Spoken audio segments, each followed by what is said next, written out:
Back in March, Korea's Constitutional Court upheld the impeachment of Park Geun-hye. Immediately ousted, she became the first ever democratically elected president to be removed in that fashion.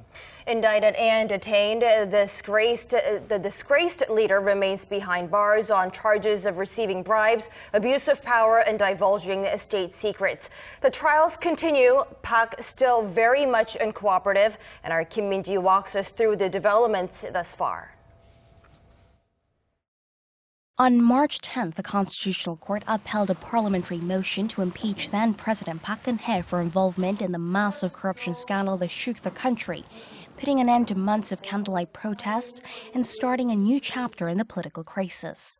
It all started after reports that a close confidante of the president, Choi Soon-sil, had access to confidential government documents as well as edited drafts of presidential speeches, despite having no official position within the top office or government.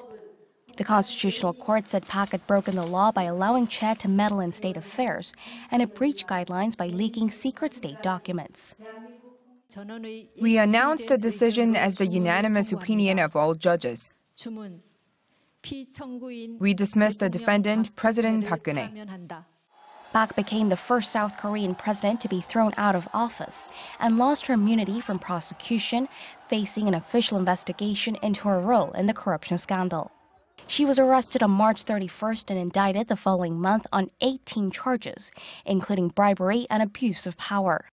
Her trial began in May, but on most occasions she boycotted the sessions and refused to be questioned by prosecutors. After her detention period was extended for another 6 months in October, Park claimed she was a victim of political revenge. Obviously, on Park's part, she will feel as though she's falsely accused, but so does everyone else in the detention center. But she's the former president. She needs to show up at her trial hearings and abide by the law. Boycotting them isn't the action she should be taking. It seems as though she will be given a jail sentence of between 20 and 30 years. This scandal needs to come to a close too. It has taken a huge social cost on the country. It took a year to remove her from office and elect a new government. As for the woman at the center of it all, Choi Soon-sil, prosecutors are pushing for a prison term of 25 years and a fine of some $109 million and forfeit of $7.1 million. She's accused of meddling in state affairs as well as exploiting her ties to Park to extort over $72 million from local conglomerates. That led to the detention or summoning of the country's top business leaders, including Samsung Electronics Vice Chairman Lee Jae-yong. Firms in question have admitted to making payments to two foundations run by Choi, but denied they received favors in return. As for Samsung, prosecutors accuse Lee Jae-yong of approving payments and gifts in order to win government support for a controversial merger of two Samsung units that paved the way for him to eventually head the group. A string of Park's former aides as well as senior figures in government ministries have also been put behind bars. By early next year, it's expected that those involved in the scandal will have their fate decided.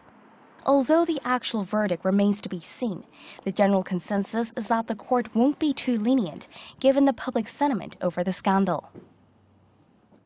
The candlelight protests showed who's in charge of the country and the government, the people.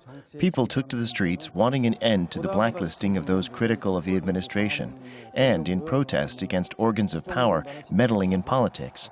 This shows that Koreans can once again take to the streets when the government does not reflect the needs and wants of the people and acts out of its own interest.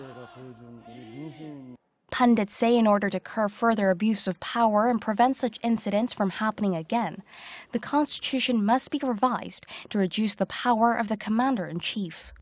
But for now, the focus is the verdict for the ousted leader, who remains tight-lipped on her allegations only to deny them, leaving more questions than answers.